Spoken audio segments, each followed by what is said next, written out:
नमस्कार, मावळ 24 तास मध्ये आपलं स्वागत। मी महादेव वाघमारे।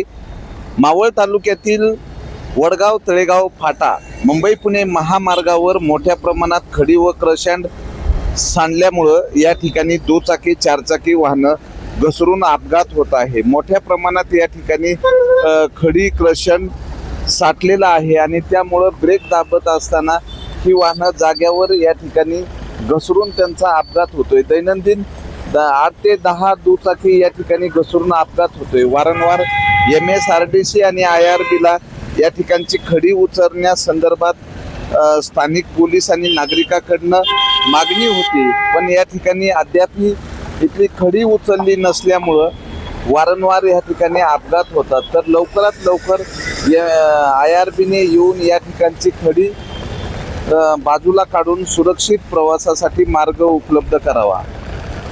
मोठ्या प्रमाणात महामार्गावर साईड पट्ट्यावर पण खडी साठलेली असते आणि दुचाकीसार हे साईड पट्टीवर आल्यानंतर त्या ठिकाणी भीषण असे अपघात होतात। खडी आणि क्रशँडचा मोठ्या प्रमाणात या ठिकाणी थर साठलेला आहे।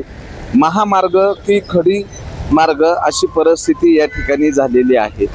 तर दैनंदिन या ठिकाणी अपघात होतात आणि त्यातच या ठिकाणी वडगाव तळेगाव फाटा मुंबई पुणे महामार्ग जो आहे या महामार्गावर मोठ्या प्रमाणात अवजड वाहतूक असते आणि त्यातच या ठिकाणी पोलिसांसाठी एक हायमॅक्स दिवा पाहिजे। रात्रीच्या वेळी वाहतूक नियमन करताना अडचणी निर्माण होत्या। तर बघूयात या चौकामधली खडी कधी उचलली जाते। मावळ 24 तास प्रतिनिधी महादेव वाघमारे, धन्यवाद।